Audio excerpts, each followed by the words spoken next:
अस्सलाम वालेकुम। कल का जो लेक्चर था उसमें हम लोगों ने पढ़ा था कि जो है हम मॉड किस तरह से निकालते हैं। ठीक है, आज का जो अब लेक्चर है नेक्स्ट हमारे पास है कि ज्योमेट्रिक मीन। ज्योमेट्रिक मीन हम किस तरह से फाइंड करते हैं। तो सबसे पहले उसकी डेफिनेशन पढ़ते हैं।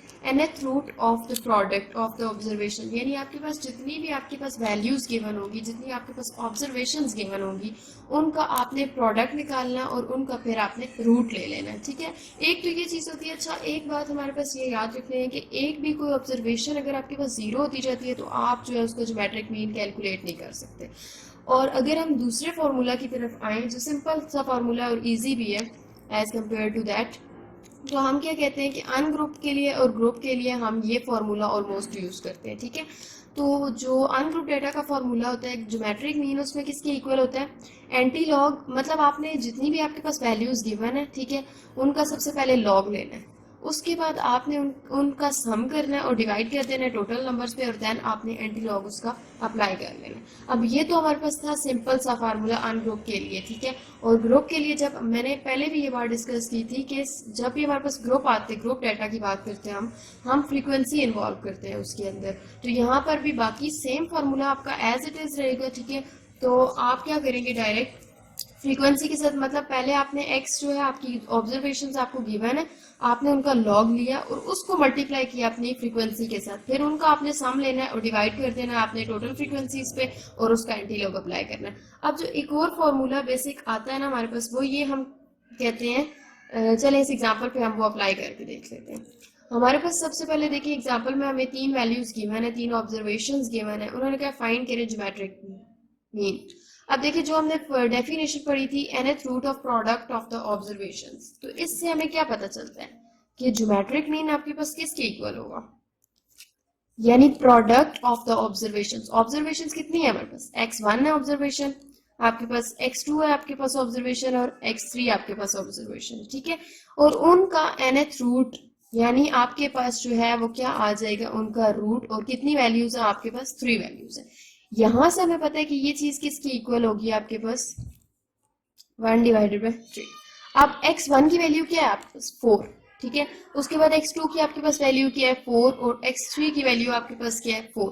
आपको तीनों वैल्यूज जो है ये आपको गिवन है, आपने उनका सिंपल nth रूट निकालना है। ठीक है, अब देखिए जब आप इनको मल्टीप्लाई करेंगे तो आपके पास आएगा 64।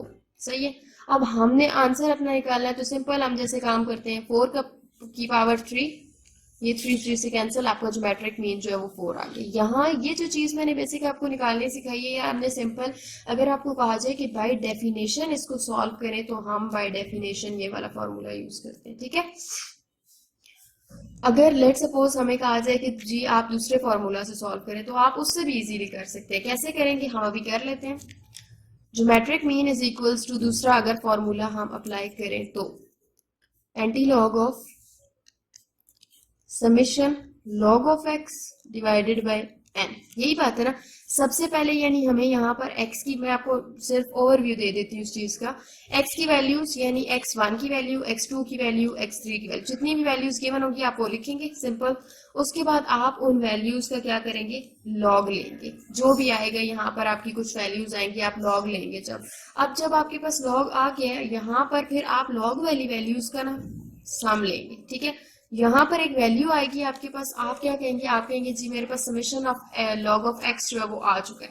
तो आप सिंपल जो आपके पास anti log as it is रखेंगे आप लोग, जो आपके पास सम की वो वैल्यू आई होगी वो इंसर्ट करेंगे, और डिवाइडेड बाय टोटल जो कि आपके पास था 3। तो आप यहाँ पर जो चीज डिवाइड करेंगे, देन आप उस पर एंटी लॉग अप्लाई करेंगे, तो आपका answer same as it is 4 आएगा। ठीक है, तो हमने क्या पढ़ा ज्योमेट्रिक मीन के अंदर के nth root of product of the observations.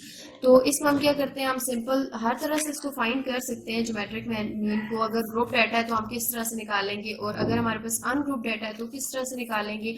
और लेट सपोज आपको कहा जाता है कि आप बाय डेफिनेशन ज्योमेट्रिक मीन को सॉल्व करें, तो हम किस तरह से करेंगे। और हम जो है, मैंने पहले भी ये बात की है कि हम ज्योमेट्रिक मीन को कैलकुलेट, कुछ ऐसे टर्म्स आ जाती है जिनमें हम ज्योमेट्रिक मीन को कैलकुलेट नहीं कर सके। अब इसमें क्या है कि ज्योमेट्रिक मीन को हम तब कैलकुलेट नहीं कर सकते जब कोई भी वैल्यू हमारे पास जीरो हो या नॉन, मतलब नेगेटिव इंटीजर आ जाए। देखिए अगर जब हम अंडर रूट लेंगे तो हमारे पास क्या होगा, अगर कोई भी इंटीजर हमारे पास जीरो आ जाता है तो हम क्या करेंगे, हम नहीं काउंट कर सकते उसको, वैल्यू ज्योमेट्रिक मीन को नहीं काउंट कर सकते। और लेट सपोज हमारे पास कोई वैल्यू नेगेटिव आ जाती है तो वो भी आपको पता है आयोटा के फॉर्म में चली जाएगी, जिस वजह से हम उसको भी काउंट नहीं कर सकते, तो हम इजीली वहां से सॉल्व कर सकते। Thank you.